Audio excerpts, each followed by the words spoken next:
여러분 안녕하십니까? 다니엘서 10분 강의 77번째 시간입니다. 오늘은 다니엘서 8장의 마지막 9번째 강의로 정한 때 끝에 관한 계시라는 제목으로 우리 말씀을 나누겠습니다. 다니엘 8장 17절 내가 두려워서 얼굴을 땅에 대고 엎드리매 그가 내게 이르되 인자야 깨달아 알라. 이 이상은 정한 때 끝에 관한 것이니라. 다니엘 8장 19절 이 이상은 정한 때 끝에 관한 이름이니라.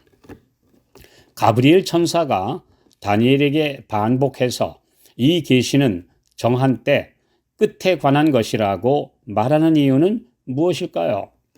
다니엘도 역시 사람인지라 그의 시대 또는 멀지 않은 시대에 그의 민족에게 일어날 일에만 관심이 쏠려 있었습니다.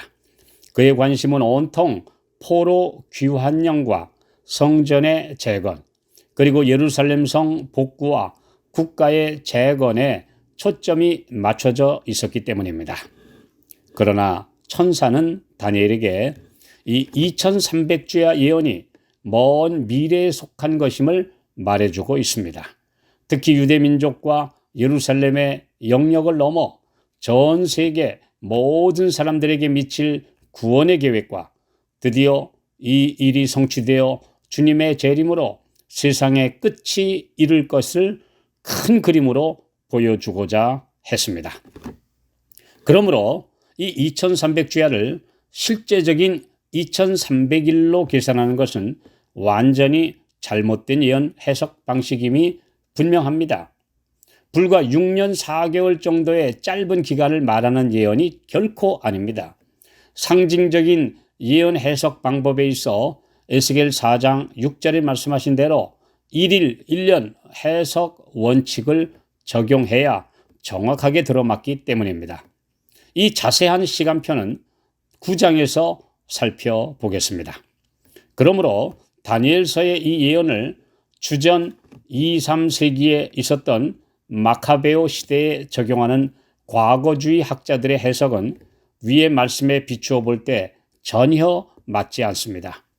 그들은 그 시대 난폭한 침략자였던 시리아 왕 안티오쿠스 4세가 작은 뿔, 곧 적그리스도라고 주장합니다. 그 이유는 그가 유대를 핍박하고 예루살렘 성전을 더럽혔기 때문입니다. 그러나 천사는 거듭거듭 이 계시가 정한 때 끝에 관한 것이라고 분명히 말했습니다. 정한 때 끝에 관한 것이란 하나님께서 정하신 때 곧 구속의 시간표이며 이 끝은 죄로 더럽혀진 지구의 마지막 곧 예수님의 재림과 관련된 사건을 가리키는 표현입니다.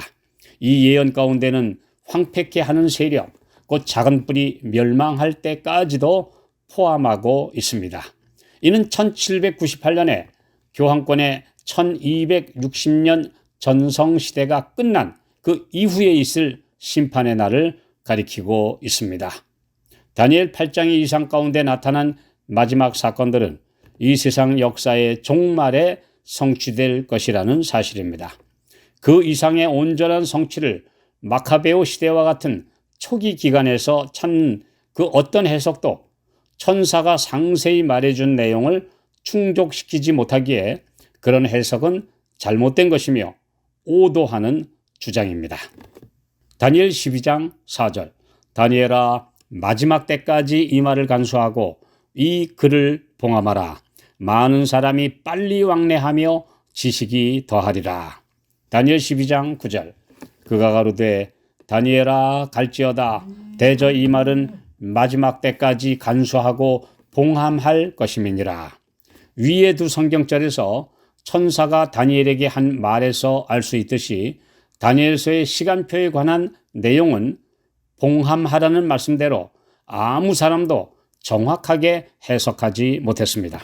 작은 뿔, 적그리스도의 세력이 세계를 지배하는 한때, 두때, 반때가 언제부터 시작되어 언제 맞춰지는지를 이해할 수 없었으나 1798년에 교황권이 프랑스 혁명 정부에 의해 몰락한 후에야 성경 연구자들이 그 연대를 정확하게 알 수 있었습니다. 그리고 마지막 때에 많은 사람이 빨리 왕래하리라는 예언대로 1800년대 초부터 교통수단이 발명되기 시작하여 육로와 바다와 하늘의 교통과 운송은 가히 눈부시게 발전하여 교통혁명의 시대가 이르러 왔고, 그 결과로 오늘날은 지구촌이라 부를 만큼 사람들의 빠른 왕래가 이루어지게 된 것입니다. 이와 함께 지식이 더하리라는 다니엘 12장 4절의 예언대로 현대 모든 분야를 망라한 지식의 발달은 가히 지식의 폭발이라 할 만큼 혁명적입니다. 인공위성으로 지구 반대편 실황도 실시간으로 다 듣고 볼 수 있는 시대입니다. 컴퓨터와 인터넷, 그리고 모바일 시대, SNS를 통해 무한정으로 퍼지는 통신혁명은 다 하나님께서 말씀하신 대로 온 세계에 복음을 전하시기 위해 이루어진 것입니다. 다니엘 12장 4절 예언의 정확한 성취는 얼마나 놀랐습니까? 그러므로 다니엘서 예언의 종착지는 바로 1798년 중세 교황권의 몰락으로부터 시작해 오늘날에 이르는 시대이며, 머지않아 성취될 예수 그리스도의 영광스러운 재림으로 완성될 것입니다.